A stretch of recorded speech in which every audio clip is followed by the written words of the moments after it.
This is room 1. It's called Rain, and the rent is $205 plus bills, which is capped at $72. So the total per month is $960 cash. So the bills include internet and all usage. There's 2 other rooms that I'm looking for long-term tenants for, and the room gets bigger slightly.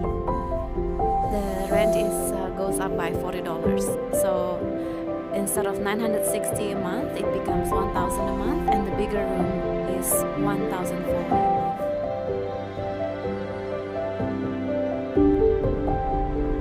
And this is the shared bathroom. It's shared